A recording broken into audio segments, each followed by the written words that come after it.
Olá, boa noite, sejam muito bem-vindas, seja muito bem-vindos a mais uma live da Mais com Humores. E hoje o tema da live vai ser diagnóstico de transtorno bipolar. Um tema bem interessante. Para esse tema convidamos a doutora Nayade, super especialista, psiquiatra, que vai participar com a gente dessa live. Eu já vou aceitar ela. É um prazer estar com vocês. É um tema muito específico, muito difícil de ser tratado, porque o transtorno bipolar é uma das doenças com maior dificuldade de diagnóstico. Olá, doutora. Boa noite. Tudo bem, Cris? Tudo bem? Muito obrigada por aceitar nosso convite. Seja muito bem-vinda. É um prazer receber você, uma honra ter essa especialista para falar com a gente hoje do diagnóstico de transtorno bipolar. Prazer todo meu, Cris. Boa noite a todo mundo que está entrando. Sejam muito bem-vindos. É um prazer muito grande estar aqui. Muito obrigada pelo convite, para a gente poder dar espaço aí para falar mais e mais sobre o transtorno bipolar, né? Então, aproveitando esse mês que a gente comemora o Dia Mundial do Transtorno Bipolar. Eu acho que é sempre muito importante, né, a gente abrir espaços como esse para a gente conseguir levar informação de qualidade, esclarecer as dúvidas dos nossos seguidores.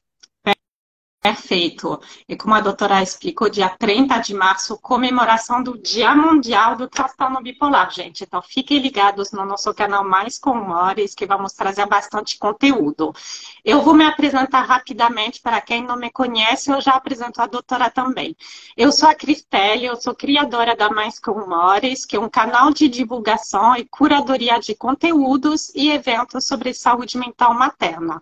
Então, eu tenho esse canal no Instagram, onde eu falo bastante de saúde mental materna, mas também de doença como transtorno bipolar, depressão e ansiedade. Tem também no seu canal do YouTube, onde todas as lives que eu faço aqui no Instagram, elas estão salvas no canal do YouTube, que seja com vários especialistas, tem bastante lives interessantes, então quem não conhece, assine lá no seu canal. E temos também eventos, como eventos, palestras para empresas. E hoje estamos recebendo a psiquiatra, a doutora Nayade Monte. Vou apresentar ela. Ela é psiquiatra formada pelo Instituto Bairal de Psiquiatria, gente, o maior complexo de saúde mental da América Latina. Então, hoje temos uma especialista, pois ela tem uma atuação focada em tratamento de transtorno bipolar e também depressão e ansiedade. Ela é coordenadora do ambulatório de transtorno bipolar da Universidade de Santo Amaro, entre outras coisas, né? Porque eu sei que também você dá aula, você cuida de uma clínica onde tem internação, então você tem bastante intervenção ligada ao transtorno bipolar. Você queria adicionar alguma coisa sobre sua apresentação? Não, eu acho que é basicamente isso, né, Cris? É isso que você falou no final. Eu acho bem legal a gente que é profissional poder ter acesso a todos os estágios, né, do paciente com transtorno bipolar, né, desde aqueles que eventualmente acabam precisando de uma internação, né, depois da transição da internação para o tratamento ambulatorial e depois esse segmento ambulatorial que é tão importante. Então, eu acho bem legal a gente poder fazer esse acompanhamento mesmo longitudinal do paciente, né? A gente sabe que isso faz toda a diferença para o paciente, enfim, só traz benefícios para o paciente quando a gente conhece ele do início ao fim, né? Então, é um grande orgulho, uma grande honra eu poder estar junto dos meus pacientes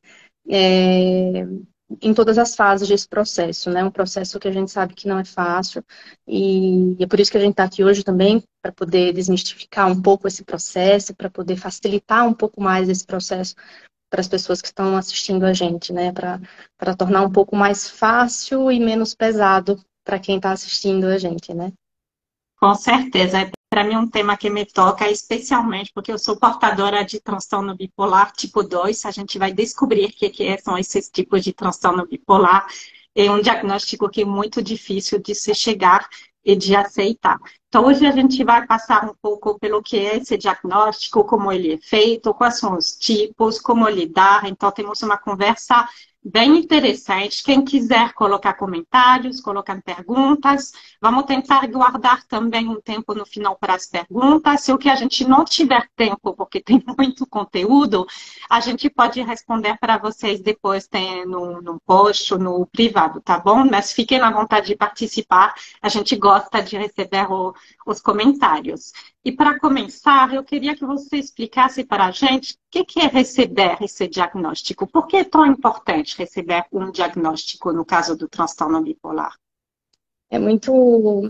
Acho que essa pergunta é primordial, né, Cris, para quem está aí em investigação do transtorno bipolar, ou mesmo para quem já recebeu esse diagnóstico, mas que eventualmente ainda tem alguma dificuldade, né? Porque a gente vê que muitas pessoas ainda lidam com o diagnóstico de uma forma muito difícil, e outras utilizam esse diagnóstico para rotular outras pessoas que têm transtorno bipolar.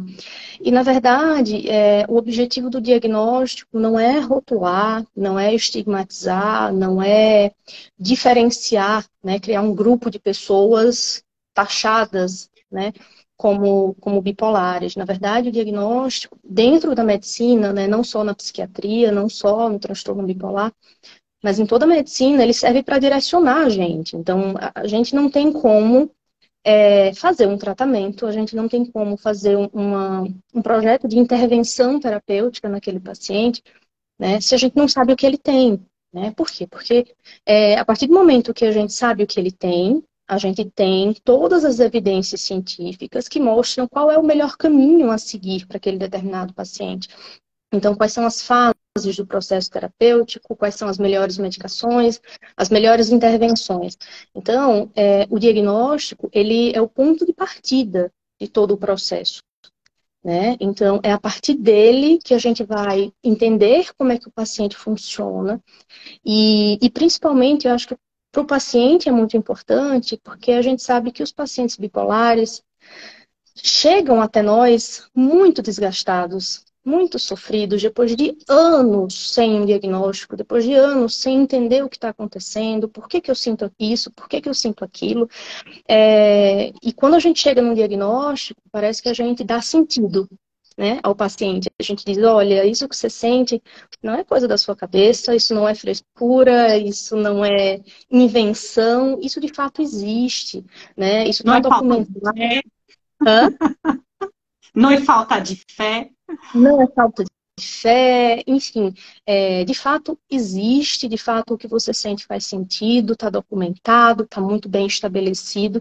Então, é como se a gente, às vezes eu dou diagnósticos, né, de transtorno bipolar para alguns pacientes, e eles choram na consulta, mas não é de tristeza, é de alívio por a gente ter chegado num diagnóstico. Eles sentem, nossa, você tirou um peso das minhas costas, porque eu cheguei até hoje na minha vida com conflitos com meus familiares, sem me entender com eles sem me entender, sem entender por que eu sou dessa forma, por que eu funciono dessa maneira.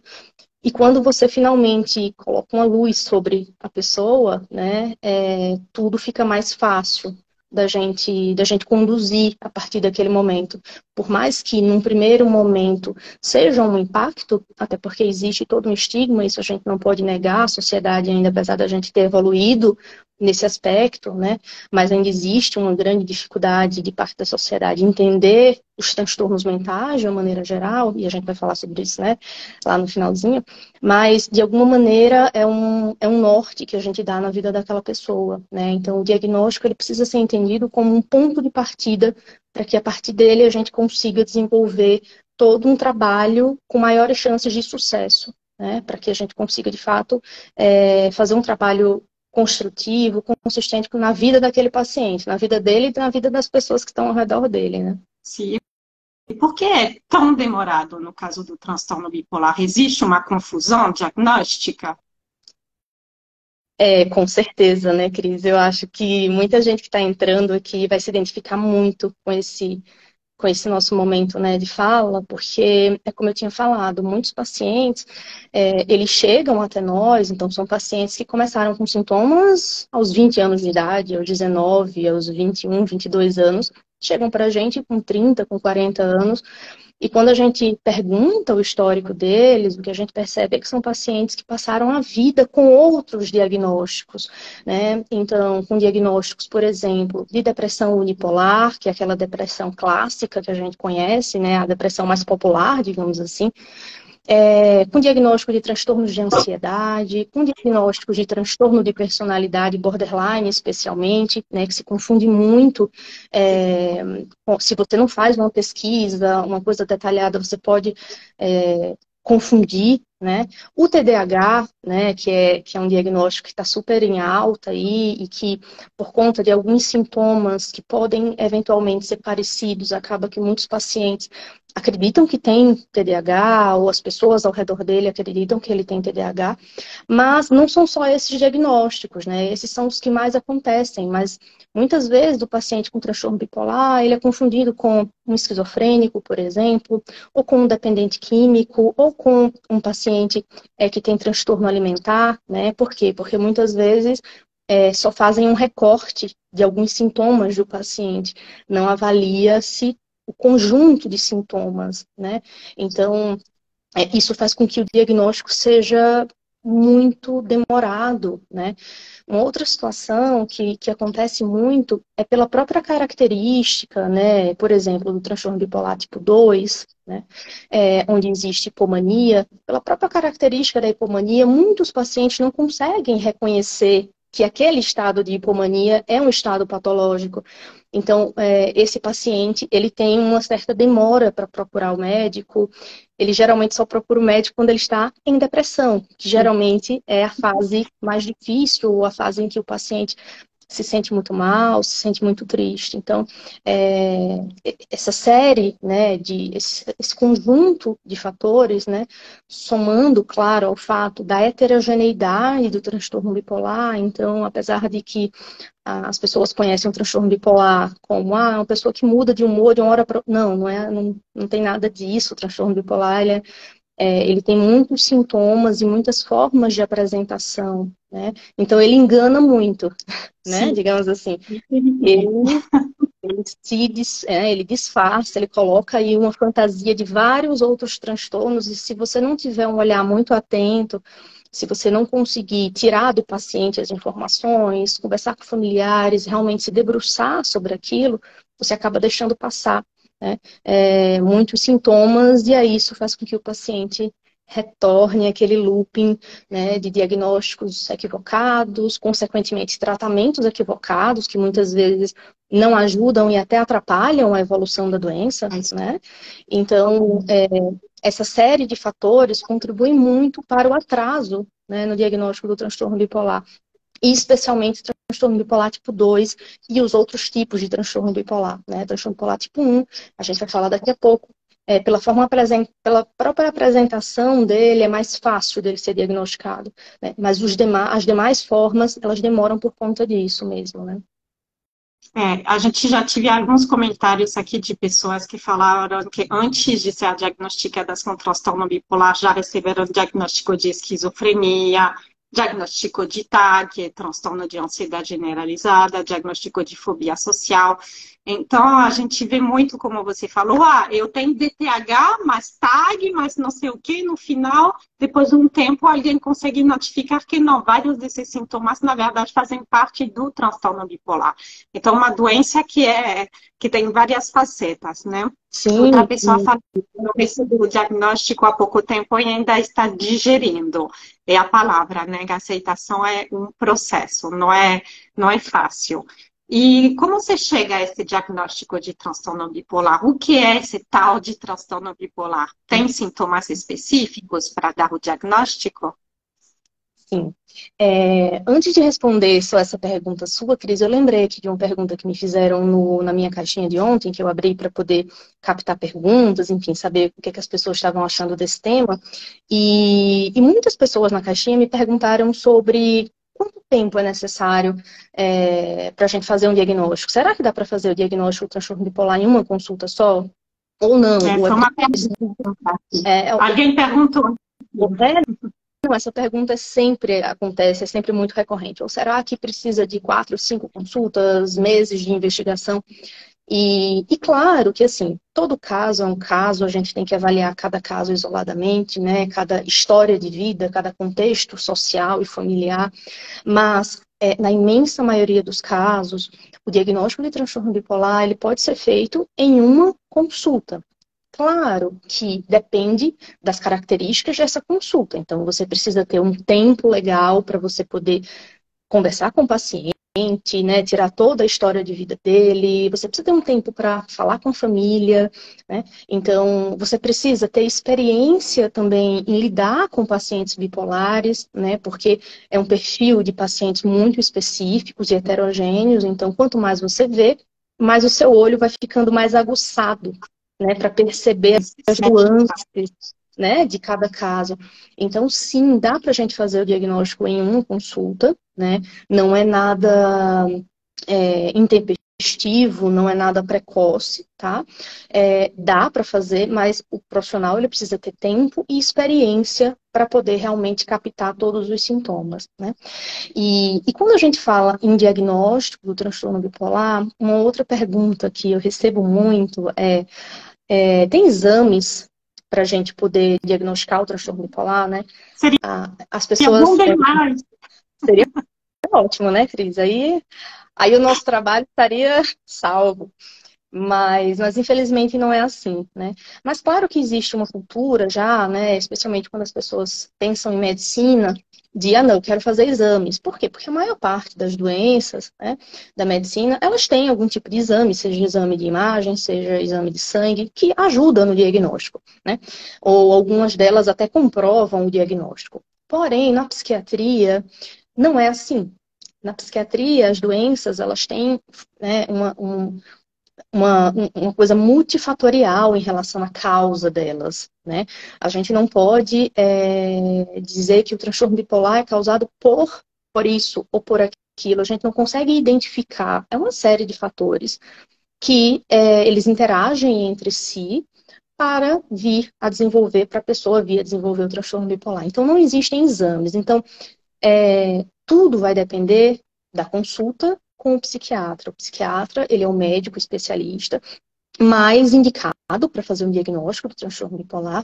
E durante a consulta, o psiquiatra ele vai perguntar ao paciente tudo sobre a vida dele. Então, desde a infância, até a adolescência, a vida adulta, ele vai pesquisar os sintomas, quais tipos de sintoma o paciente teve, qual a duração desses sintomas, em que momento eles apareceram, tem algo que melhora o sintoma ou piora o sintoma, qual foi a resposta que o paciente teve ao tratamento? Ele usou determinado remédio e depois daí ele piorou. Ou não, ele melhorou com determinado remédio.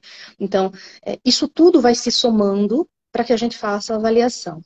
Um outro ponto que a gente avalia para fazer o diagnóstico também, né, que é uma somatória de coisas, é o histórico familiar, né? A gente sabe que o transtorno bipolar, ele tem uma alta herdabilidade, né? Ele tem um aspecto genético muito importante. Então, se a gente está diante de um paciente que já tem sintomas sugestivos e de repente a gente pesquisa na história desse paciente e ele tem um pai, uma mãe, um irmão, enfim, família, né, alguém da família com diagnóstico de transtorno bipolar ou outros transtornos mentais graves, e isso corrobora muito o nosso diagnóstico, né?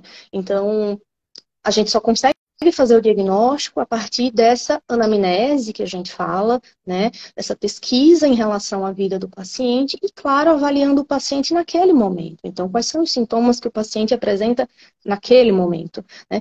E a gente usa como referência, não são coisas da nossa cabeça, existem protocolos para isso, né? No nosso caso, a gente usa o DSM, né? Que é o protocolo americano, mas a gente tem o CID-11 agora, né? Então, a gente tem esses manuais que nos guiam em relação aos aspectos diagnósticos de cada transtorno. Então, a gente se baseia nisso para a gente poder realmente dar o diagnóstico do paciente. Alguns exames a gente pode até solicitar, mas é para excluir outras causas, né? Como, por exemplo, algumas questões Diagnóstica, por exemplo, de tireoide, que pode ter mudança de humor, né? Exato. Então, A gente sabe que problemas de tireoide, especialmente, elas têm um impacto, né, sobre o nosso humor, né? Então, é muito importante a gente fazer essa investigação para excluir que causas orgânicas, que a gente fala, digamos assim, né, possam piorar o quadro ou possam interferir no quadro, né? E é importante a gente lembrar sempre que o transtorno bipolar, ele é uma doença do cérebro, né? Então, o nosso cérebro está doente. E isso faz com que muitas pessoas tenham dificuldade de entender porque a gente não consegue enxergar o cérebro das pessoas. É diferente de você estar com um corte no rosto, ou com um braço quebrado, ou com... É mais visível, né? Então, o sofrimento psíquico, ele não consegue, muitas vezes, ser transparecido. As pessoas não conseguem perceber. Então, isso faz com que as pessoas criem todo um estigma, né? E todo um pensamento mágico em relação ao que é o transtorno bipolar. Com certeza. A gente tem alguns relatórios de pessoas falando que durante 18 anos foi tratado e diagnosticado com depressão antes de ser, de fato, diagnosticado com transtorno bipolar. Uma outra pessoa sinalizando que ela sofre desde a adolescência e que só há 2 anos atrás ela recebeu o diagnóstico correto. Então, só em média, eu acho que de 10 a 12 anos, entre o início dos sintomas até o diagnóstico certo. No meu caso, eu fui diagnosticada com depressão com 24 anos e depois com 28 anos com transtorno bipolar. Minha mãe só descobriu depois de mim. Você falou da carga genética, né? A minha mãe sofreu de depressão, né, durante a vida. Ela recebeu com 55 anos de idade o diagnóstico correto de transtorno bipolar, porque eu tinha recebido o diagnóstico, ela foi investigar mais, encontrar um profissional mais especializado, de fato ela recebeu o diagnóstico. Então você vê como é demorado de fato, né? E conta um pouquinho para a gente agora desses sintomas, como que a gente diagnostica o transtorno bipolar, quais são os principais sintomas? Ótimo. Quando a gente fala de transtorno bipolar, a gente sempre precisa ter em mente que o transtorno bipolar, ele é mais do que uma mudança de humor. Então, o transtorno bipolar não significa, não quer se referir àquela pessoa que muda de humor de uma hora para outra, ou aquela pessoa que agora está bem e amanhã está explosiva. Não é bem isso. Quando a gente fala de transtorno bipolar, a gente está se referindo a uma desregulação cerebral que atinge diversas áreas, né? Então, atinge o humor, atinge principalmente a energia. Então, se a gente pudesse associar transtorno bipolar, a gente poderia associar com a energia, né, psíquica do paciente. Então, humor, energia e impulsos. Então, quando a gente está diante de um paciente, a gente precisa pesquisar alterações nessas 3 áreas, mais em pensamento, em autoestima, na fala, na atenção e na concentração, na agitação psicomotora ou lentificação. E essas alterações, elas aparecem de tempos em tempos. Então, são alterações cíclicas, né? Ou seja, o paciente, ele passa algum tempo com algum conjunto dessas alterações, depois ele passa um tempo ok, né, que a gente fala eutimia, que é o quadro da estabilidade, né, e depois ele volta a ter esses sintomas, né. E quais são as possibilidades de quadros que a gente pode ter dentro do transtorno bipolar? Seriam basicamente 4. A depressão, a mania, a hipomania e os estados mistos, que hoje, né, a gente pode considerar até um caso à parte, né, de tão complexo que né, são realmente entidades muito complexas e que têm um funcionamento bem característico, né. E então seriam essas 4 possibilidades, né, de apresentações que a gente tem, né. E falando um pouco sobre elas, então, quando eu sei que um paciente está em mania, né, muitas pessoas me perguntam qual é a diferença da mania para a hipomania. Essa é uma pergunta já recorrente. Recorrente, né, nas caixinhas, enfim. Quando a gente fala de mania e hipomania, eu acho que a forma mais fácil da gente entender o que elas são é pensando numa pessoa deprimida. Então, quando uma pessoa está deprimida, ela está com todas as funções mentais dela lá embaixo. Diminuição de todas as funções mentais. A mania e a hipomania seria o contrário disso. Seria aquela pessoa que está com as funções mentais todas ativadas, né, se a gente considera quadros puros de mania, hipomania e depressão. Então, na mania e na hipomania, existe uma ativação do paciente, né? O paciente, ele fica, então, com o pensamento mais acelerado, falando mais rápido, o aumento da libido, aumento da impulsividade, né? E essa impulsividade pode ser para vários aspectos, né? Como gastos, compras, comida, sexo, uso de drogas, mudanças de visual, pode se manifestar no trânsito, enfim. Existem alterações do sono, na mania e na hipomania, né? Pode existir, ou seja, o paciente ele dorme menos e no outro dia ele está bem, ou então ele atrasa um pouco a fase, ele começa a dormir muito mais tarde, né? Então, existem alterações sempre para cima, né? Sempre de muita ativação, de muita energia na mania e na hipomania. A diferença entre elas são muitas, né? As diferenças são muitas de evolução, mas se a gente pudesse, a grosso modo, falar, seria em relação à intensidade e à gravidade, tá? Então, a mania, ela é um quadro mais robusto, ela é um quadro mais exuberante, né? Não é à toa que quando um paciente está em mania, qualquer pessoa que está, mesmo quem não conhece o paciente, a alteração de comportamento é tamanha que é facilmente, pelo menos na maior parte dos casos, é facilmente identificável, né? Especialmente porque a mania, diferente da hipomania, agora falando uma diferença, ela começa de uma forma muito episódica. Então, quando ela começa, você sabe que ela começou, porque o paciente, de fato, muda muito, né? Na mania podem existir, por exemplo, sintomas psicóticos, né? A mania geralmente precisa de uma internação hospitalar, porque o paciente, ele perde a crítica em relação a como ele está, ele começa a se colocar em risco, né? Então, é um quadro mais exuberante, tá? A mania. Enquanto a hipomania também é uma agitação, né, uma ativação, desculpe, mas é uma ativação um pouco mais leve, né? Ou seja, o paciente, quem não conhece o paciente pode até achar que ele é daquele jeito mesmo, é aquela pessoa mais acelerada, mais extrovertida, com mais energia, né? Então, geralmente, só quem está próximo do paciente, família, que conhece aquela pessoa, nota, nossa, essa pessoa está um pouquinho mais acelerada, ela tá mais agitada hoje, né? Tá dormindo menos, ou tá com muitos planos, ou tá com autoestima lá em cima, tá se arrumando mais, tá colocando roupas diferentes, se maquiando mais, né? Mas para as outras pessoas, isso pode passar até que despercebido, né? E esse é um dos pontos que prejudicam muito a avaliação da hipomania, porque ela pode ser tão leve que ela pode se confundir com o jeito de ser da pessoa, né? A própria Então, personalidade, né? As pessoas falam, não, mas porque você é extrovertida ou porque você é de lua, um dia você tá bem, um dia você tá mal. exatamente.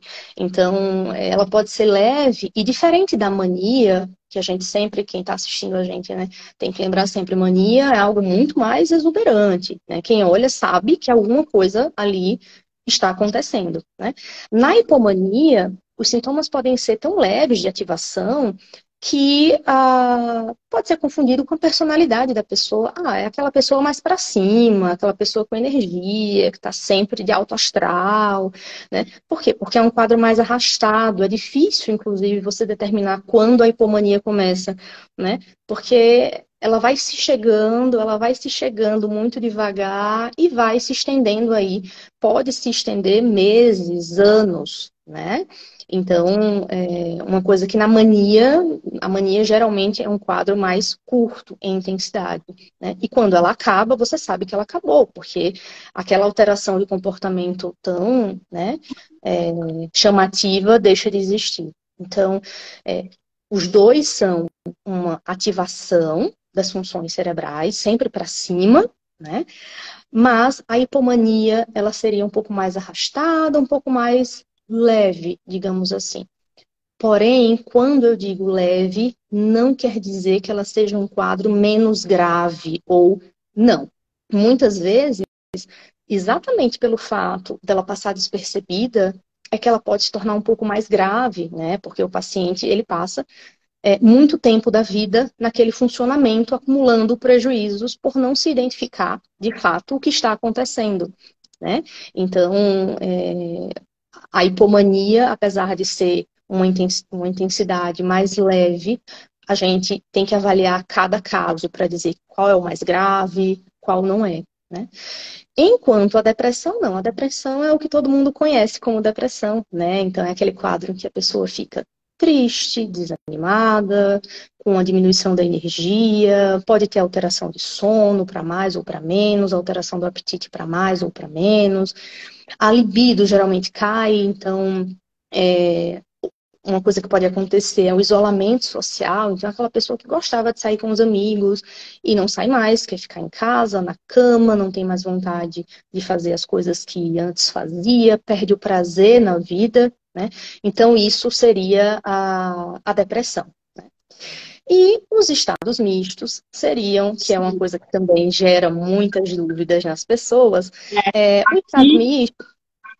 aqui só para te cortar um segundo, tem comentários que falam que a depressão é o pior polo. Pois é, o polo onde a gente de fato se identifica como doente. Porque algumas vezes na hipomania, como você falou, a gente acha que é da personalidade da pessoa. E muita gente não se queixa da hipomania, porque eu falo por mim mesmo, nossa, eu tô ótima, tô hiperativa, tô criativa, cheia de ideias, dona da razão, ninguém me para. Mas da depressão gente se queixa. E agora que a gente vai falar dos estados mistos, acho muito importante esse depoimento. Tenho bastante irritabilidade e estou sempre sem energia. Não sou agressiva, sou muito hiperativa e pensamento acelerado. Olha isso, sem energia, mais pensamento acelerado. Seria episódio misto? Sim, eu até vi uma seguidora que colocou assim: a minha depressão é agitada. Bem legal esse comentário, né? Inclusive, esse termo existe, né? A gente até utiliza para se referir mesmo às depressões mistas, né? Então, os estados mistos seria justamente aqueles quadros em que coexistem, ou seja, naquele mesmo episódio existem, naquela mesma pessoa, aquela pessoa tem ao mesmo tempo sintomas depressivos, mas também tem sintomas do polo maníaco. Então, veja que dentro da pessoa fica uma bagunça, né? Os estados mistos, eles são estados de maior gravidade e de uma intensidade de sintomas muito maior, né? Então, o paciente, ao mesmo tempo em que ele está triste, porque ele tem sintomas depressivos, ele também está irritado, muitas vezes, ansioso, com pensamento acelerado. Então, a forma como ele sente essa mistura de coisas que está passando dentro dele é como se fosse uma angústia, né? Um desespero muito grande, uma agonia no peito muito forte. Então, sempre que a gente pensa em estados mistos, a gente sempre tem que lembrar de sofrimento intenso, né? A gente diz que é a UTI da psiquiatria, porque são quadros mais graves, né? O paciente, ele sofre muito. E o tratamento também, né? A gente não vai falar sobre tratamento, mas o tratamento também tem que ser mais refinado. Afinal de contas, a gente não está tratando só um polo, a gente está tratando dois polos ao mesmo tempo. Né? Então, realmente é um quadro muito mais complexo, né? E os estados mistos, né, eles podem ser tanto depressão mista, hipomania mista ou mania mista. Então, podem existir esses Olha três que tipos. complexo. Olha, gente, que complexo, né? Pois é. Então, podem existir essas três apresentações, né? E cada uma delas a gente vai ter que ter muito cuidado na hora de tratar, porque se a gente coloca um pouquinho de remédio a mais, aí a gente piora um polo, se a gente botar menos, enfim, a gente tem que fazer realmente uma mágica para poder dar conta dos estados mistos, né? Porque realmente é uma mistura de coisas que o paciente sente. Existem alguns sintomas que são característicos dos estados mistos, né? Que seriam ansiedade, Ansiedade, que é um grande sintoma do transtorno bipolar, né, um sintoma extremamente prevalente. Irritabilidade, né, pode ser uma irritabilidade interna, né, que o paciente se sente irritado, mas ele não exterioriza, né, externaliza essa irritabilidade.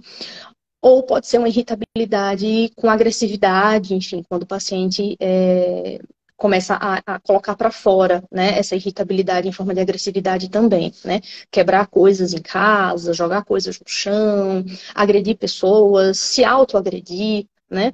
Então, ansiedade, irritabilidade, agitação psicomotora, então, como aquela seguidora falou, né, uma depressão agitada, então eu tô deprimida, eu tô sem energia, mas eu não consigo parar quieta num canto, né, então eu fico fazendo uma coisa ou outra, eu não consigo, é uma inquietação muito grande, e onde existem também alterações da atenção e da concentração, né, então o paciente, ele fica com uma dificuldade de prestar atenção, uma dificuldade de manter a concentração, e isso causa muito sofrimento no paciente, né? Porque você não consegue muitas vezes sentar para mexer no celular, ou para assistir um vídeo, ou para assistir um filme, muito menos para estudar, para trabalhar. Então, isso interfere muito na vida do paciente, né? Isso impacta muito.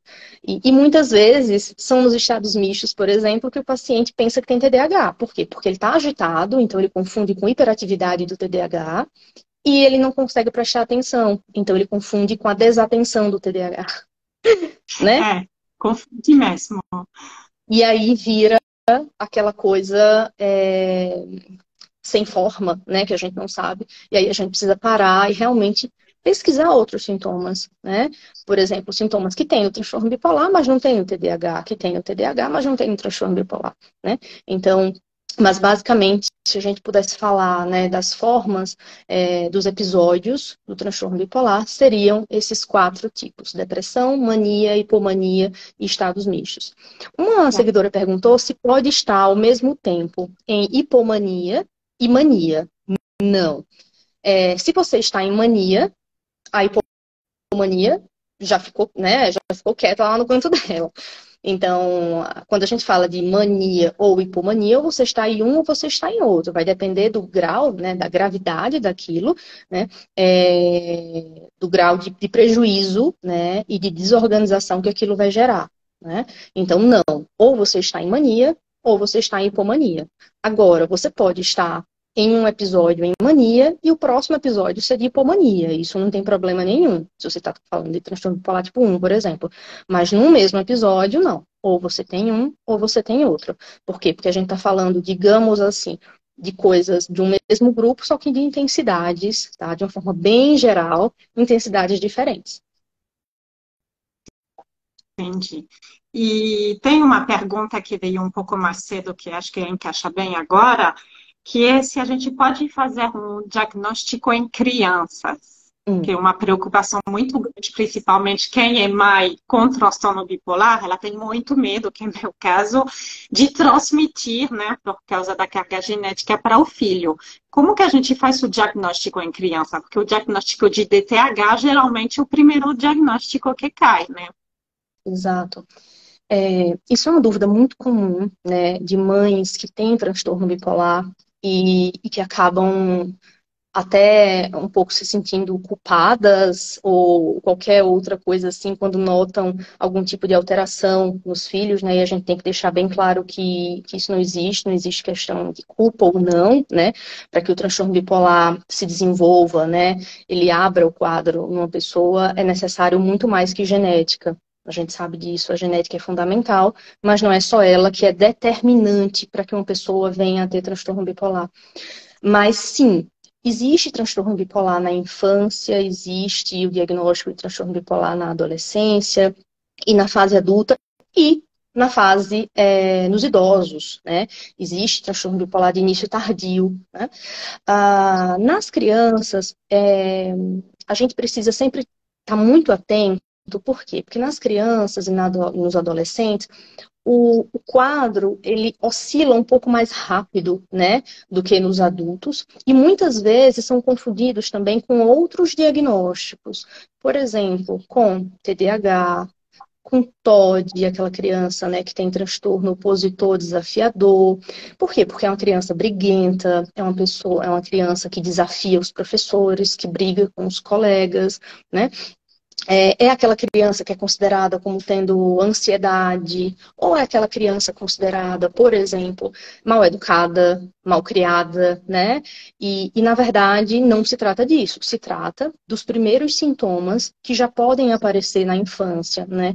Por isso que é tão importante, quando a gente está diante de um paciente bipolar adulto, você volta, e muitas vezes, quando a gente volta na história de vida dele, a gente já identifica que ele era uma criança mais irritada, uma criança mais briguenta na escola, com uma maior dificuldade de prestar atenção nas coisas, né? A criança ficava levantando muito, saindo da sala. Então, sim, o diagnóstico pode ser feito. Diante de alguma suspeita, alguma alteração de comportamento nesse sentido, o ideal é que as mães, as famílias, levem o paciente para um psiquiatra da infância e da adolescência. Então, existe essa especialidade dentro da psiquiatria, né, que é um psiquiatra que vai atender somente crianças e adolescentes. Ele vai fazer toda a gama de pesquisa de sintomas, né, de aumento de energia, aumento de impulsividade, oscilação do humor, alterações de sono, alterações do apetite. Ela vai fazer toda essa pesquisa de sintomas e vai sim poder dar o diagnóstico de transtorno bipolar na infância. Existe tratamento, assim como no adulto, né? A gente usa também estabilizadores, né? Estabilizadores do humor. E, assim como no adulto, o tratamento precisa ser de longo prazo, né? Já que, da mesma forma que no adulto, é uma doença que vai se tornar, né? É uma doença crônica que o paciente vai ter para o resto da vida, e vai precisar de medicação para ter os sintomas bem controlados, tá?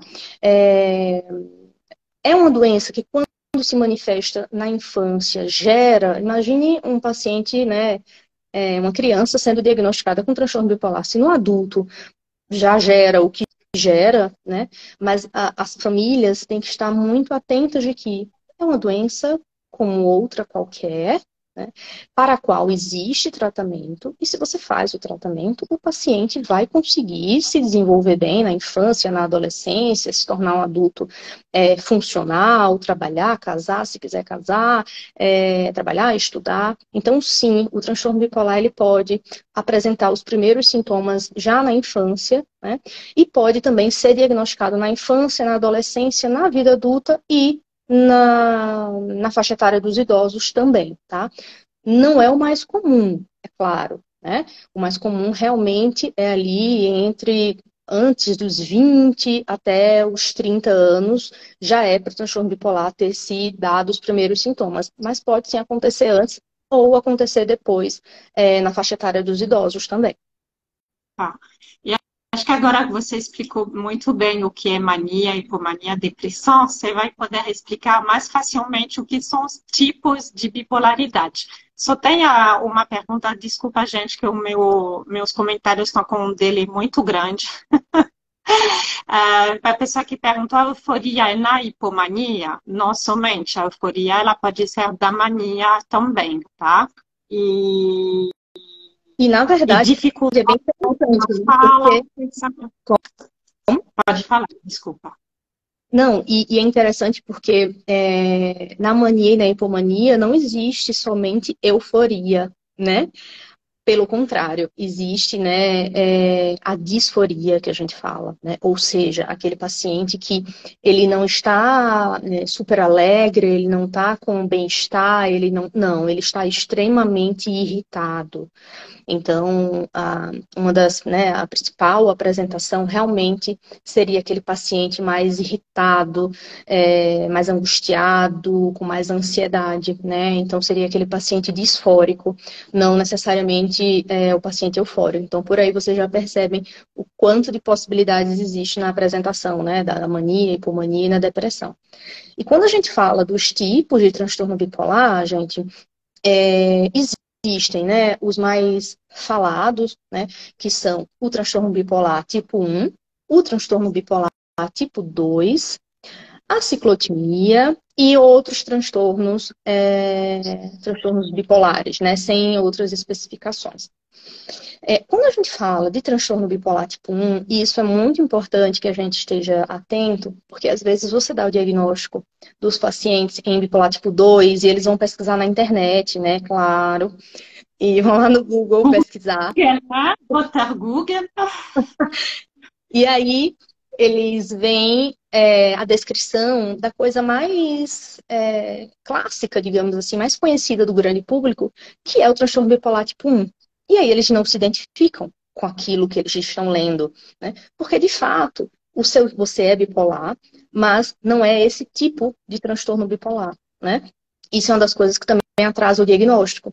É o paciente que até ele pode se reconhecer com alguns sintomas, mas quando ele vai pesquisar, ele vê um quadro de mania, ele vê sintomas psicóticos e ele não consegue se identificar com aquele relato que ele está vendo na internet, ou enfim, ou que ele ouve falar, ou que vê nas novelas, na televisão.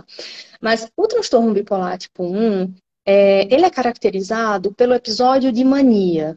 Então, um paciente que teve um episódio de mania ao longo da vida, ele já é considerado, né, como tendo transtorno bipolar tipo 1. Ele não precisa, gente, ter episódios de depressão, tá?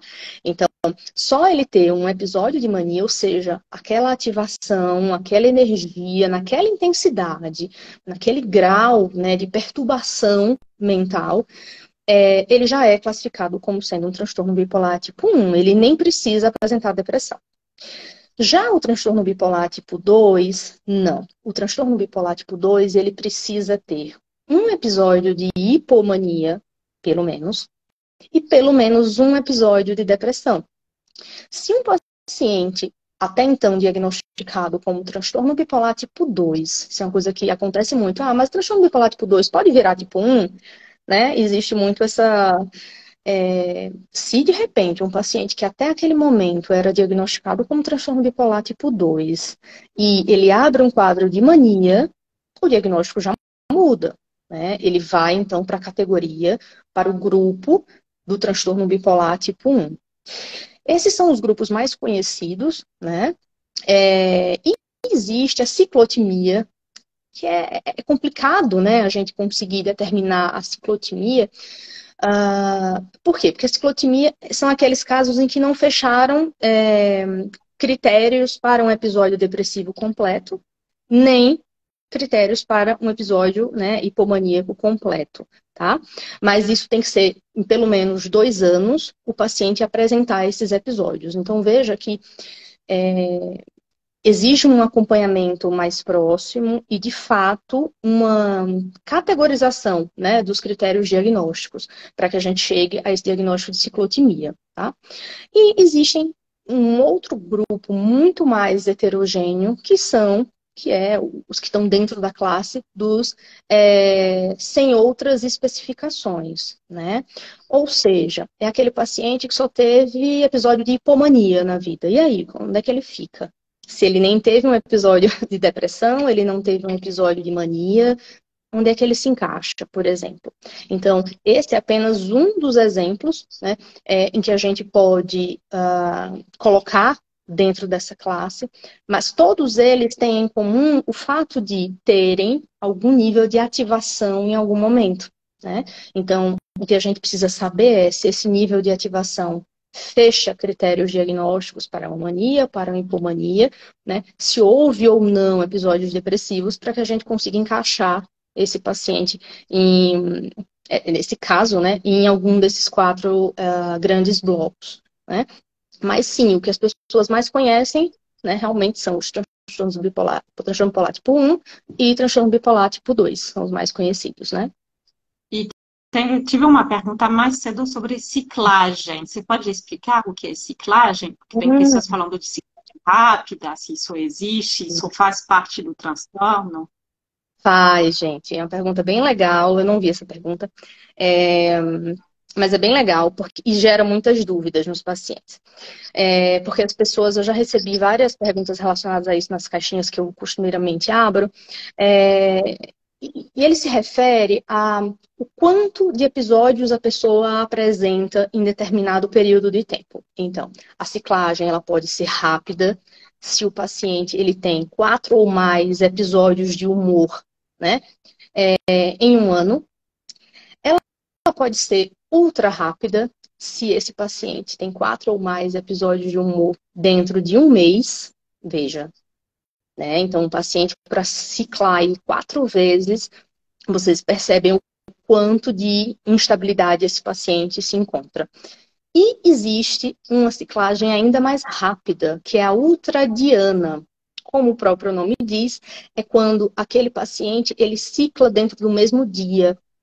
Então, e essa é uma coisa que as pessoas dizem, nossa, mas isso tem a ver com mania, com hipomania? Não, isso não tem a ver com o tipo de episódio, no sentido de ser mania, depressão, hipomania. Isso tem a ver com a sua ciclagem, né? Com quantos episódios você tem ao longo de um ano, um mês e no mesmo dia, tá? Então, existem esses três tipos, né, na verdade, de ciclagem dentro do transtorno bipolar.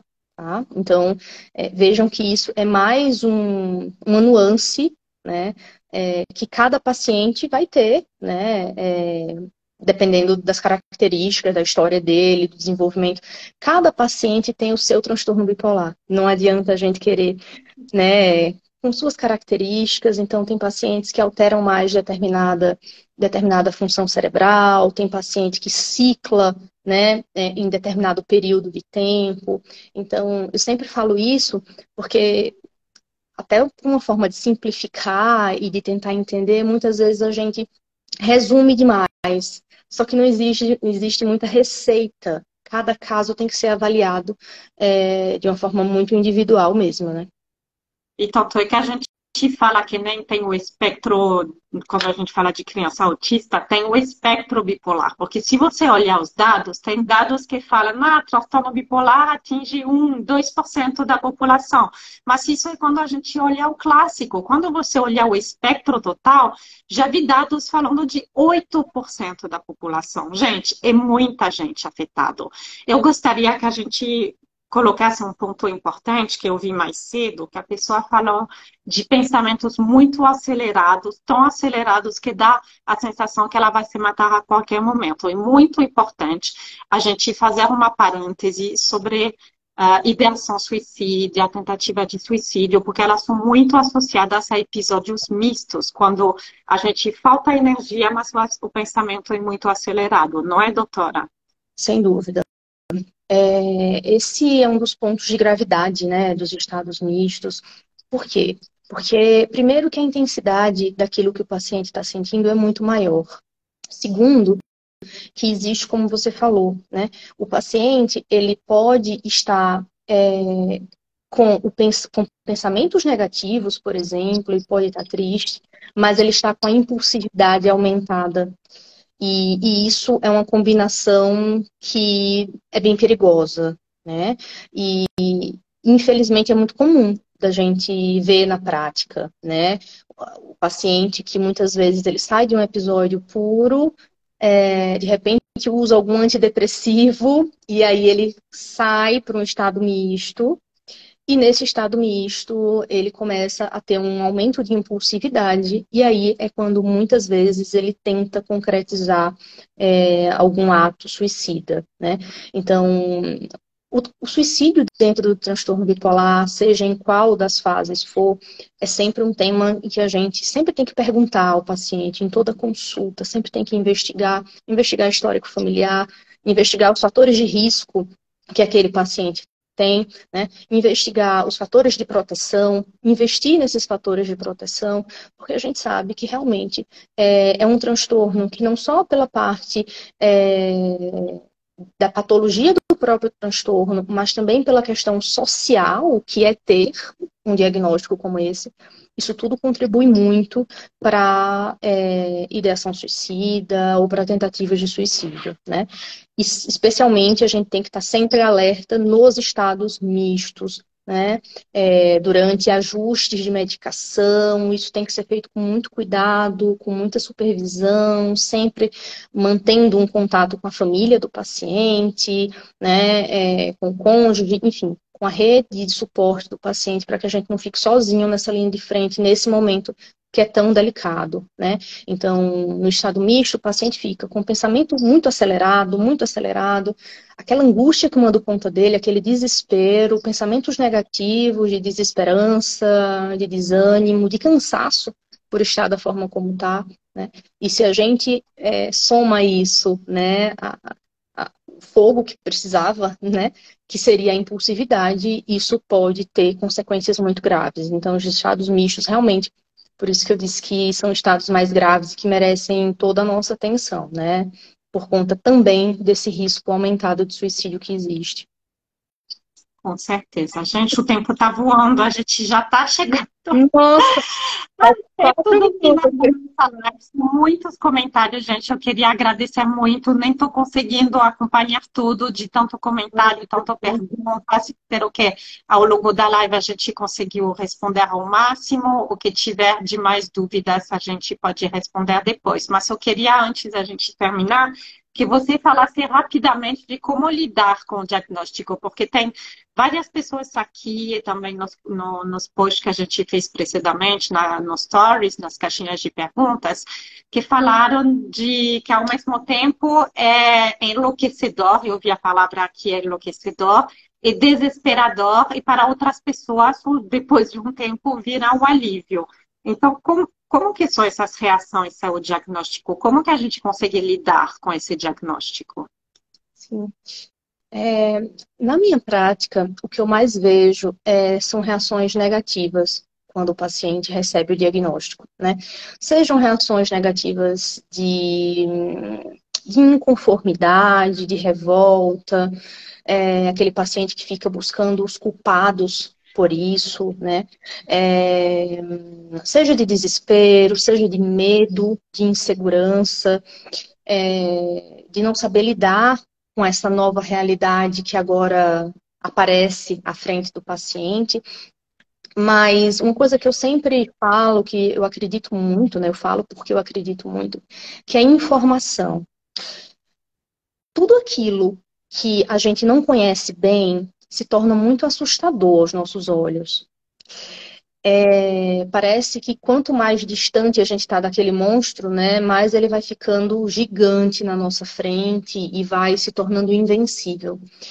Quando a gente está sendo acompanhado por profissionais que entendem daquele assunto, seja o psiquiatra, um acompanhamento psicoterápico é fundamental. Não adianta a gente achar que transtorno bipolar se resolve só com medicação, porque o ser humano não é uma máquina, né? A gente é muito mais do que neurotransmissores, do que, né? Existe uma questão psicológica e que move a gente também. Então, buscar suporte de bons profissionais que te orientem, que te ajudem a conduzir a partir dali, né? Que te esclareçam os sintomas, que te esclareçam sobre o teu tratamento, né? Todos os detalhes sobre isso. Buscar leituras, né? Você vai ler, você vai ver em qual você se encaixa, a melhor forma de lidar com cada sintoma. Você vai aprender a reconhecer os sintomas quando eles estiverem chegando. Então, para isso, você precisa se conhecer melhor. Então, você mergulha num processo de autoconhecimento também.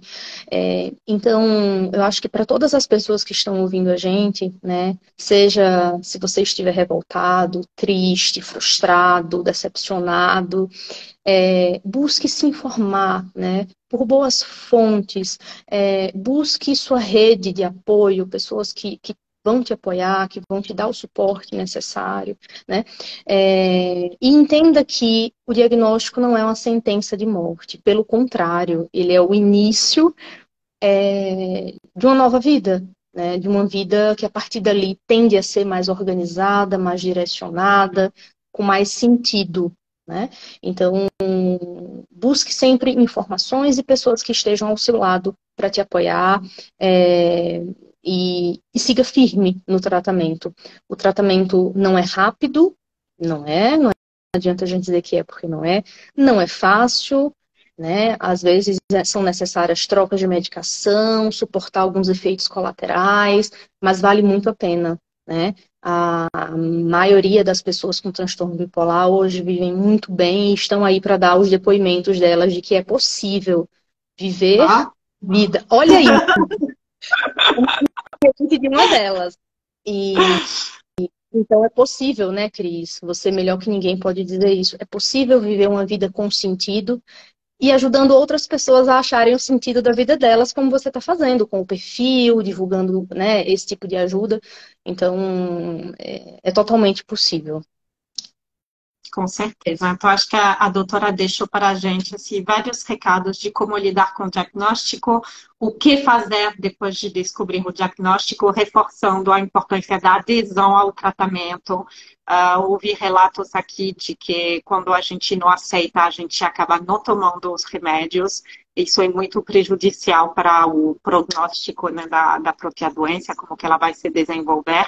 Mas você resiste, mas você coloca energia em cima da coisa que você não tem controle. Então, eu digo sempre, foca nas coisas que você tem controle, que é a adesão ao seu tratamento, buscar psicoterapia, fortalecer sua rede de apoio, fazer exercícios, ter atividades de lazer. Então, tudo isso são atividades que podem ajudar vocês.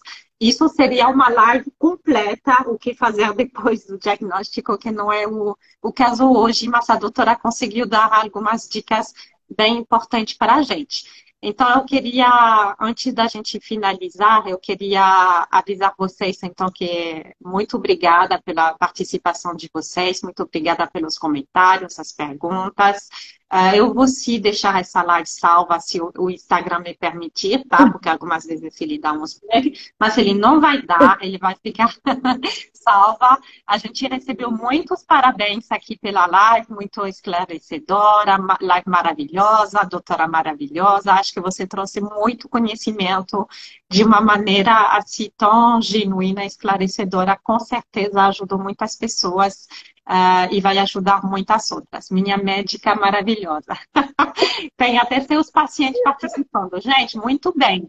Psicoeducação é tudo, como a doutora fala, busca se informar sobre a doença, sobre a sua doença, quais são os estímulos, quais são os gatilhos, o que você pode fazer para você mesmo viver melhor, tá bom?